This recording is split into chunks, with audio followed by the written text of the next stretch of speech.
ስወልድ ያው ልጅን የማየት ግዴታ ስላለብን መተት አይደለ ከዛ ውጪ በቃ ከዛም ለልጅ የሚያስፈልገውን ነገር ከማረክ ካለበት አረጋለህ እሱም ግዴታ ስለሆነ ማለት ነው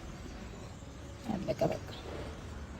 የምናስፈልገበት ወይም ደግሞ አንድ የሚያደርገን ጉዳይ እሱ አይደለም እዛ ጉዳይ ላይ አንድ እንሆናለን ከዛ አንተም የራስህን ህይወት መኖር ትችላለህ እኔም የራሴን ህይወት መኖር እችላለሁ ሲጀመር አሁን እንኳን አንተ የራስህን ላይፍ ጀስት እየኖርከው ነው አይደለ ወደኔ መመለስ ምንም አያስፈልግም ይሄ ምንም ፖይንትለስ ነው ገባ ስለዚህ አንተ ወደ ራስህ ህይወት ባለበት ሰዓት ወደዛ ማለቱም ተገቢ አይደለም አሁን ባለህበት ህይወት የራስህን ኑሮ ኑር እኔም የራሴን ኑሮ ኖራለሁ ከተለያየን ምን አደርጋለሁ እችለዋለሁ አብረን ባለን ጊዜ ብዙ አሳልፈን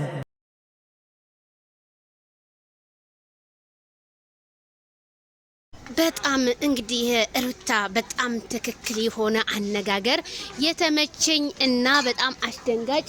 አብርሃም በመጀመሪያ ከራስህ ጋር ሆነ በዙሪያ ያሉትን ሴቶች አስወጣና ከዛ ወደ ሚስት ትመለሳለህ ሩታ ግን ምንም አልፈልግም ለልጅህ የምታረገው ነገር ታረጋለህ በውጭ ሆነ እንጂ ከኔ ጋር ያለው ነገር አበቃ እንደማንኛውም ሰው ሰላም እንባባላለን ብላለች አይሩትዬ ይሄኮ አንደርስታንድ የምታረጊው ነገር እኮ ነው እኔ ደስ የሚለኝ ማለት ነው አዎ ትክክል ብላለች አብርሃም ትናንትና ከሄርሜላ ጋር እንደዛ መኪና ላይ እንደዛ ሆኖ መጥቶ ዛሬ ደግሞ ሩታ ይቅርታ አድርጊልኝና እስከምትወልጅ ድረስ አብሬሽ ልሁን ማለት ምን ማለት ነው እስከምትወልጅ ድረስማ ቤተሰቦቿ ከጎኗ ይሆናሉ ስለዚህ ሩትዬ እኔ እንደኔ ማለት ነው በቃ ተታረቁ ምናምን የምትልጆች አላችሁ እና እኛ ቢታረቁ ደስ ይለናል ግን አቤላ ራሱ ማለት ነው እንደ ሩታን አብረን በልተናል አብረን ጠጥተናል ብለህ በቃ ጎንበስ ቀና ብለህ ይቅርታ ሽማግሌ ይዘህ አብርሃምና ሩታ ማስታረቅ ነበረብህ ግን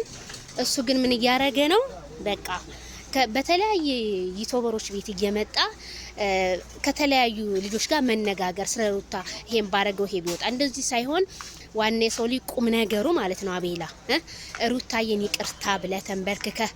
በቃ እኔ ነኝ ጥፋተኛው ሌላው እንደፈለገ ማለት ይችላል እኔ ግን አብሬሽ ብዙ ነገሮችን ክፉንም ደጉንም ማሳልፈናል ማለት ትችል ነበር አቤላዬ ማለት ነው እና ዛሬ ግን ከአብርሃም ጋር ሲመጣ በጣም ነው የገረመኝ እሺ ለማንኛውም ይሁንላችሁ እና የሩታዬ ቆራጥ ውሳኔ እሱ ጋር እሱን ጧት ማታ እሺ ባልሹ ቁጥር ነገም አብርሃም ሌላ ሴት ይዞ ስለሚመጣ ይሄ ማስተማሪያ ነው የሚሆነው ማለት ነው ቆራጥ ሲሆን አለብሽ ወንድ ልጅ ከሆነ ስትል ከተለማመጥሽው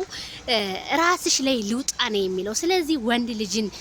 ለወንድ ልጅ ብዙም ልብን ከፍቶ መስጠት ትልቅ መስዋዕት ያስከፍላል ሩታን መስዋዕት ያስከፈላት ብዙ ነገር ሆናለት ብዙ ነገር በቃ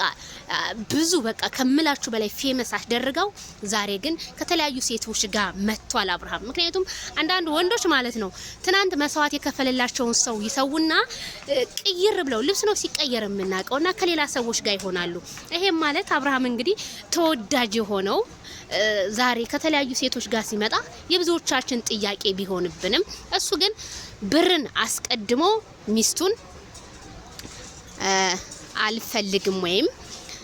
ከሌላ ሴት ጋር ነው መሆን ያለብኝ ብሎ በሚሰራው ቪዲዮ አው ብዙዎቻችን አዝነናል ዝሙት ነው ብለናል ከዝሙት ምንም የሚተናነስ ቪዲዮ አይደለም ብለናል ይሄንን ዛሬም ነገም አንክድም አብርሃም ይሄንን ነገር አስተካክላለሁ ቤተሰብዬ በላ ቪዲዮ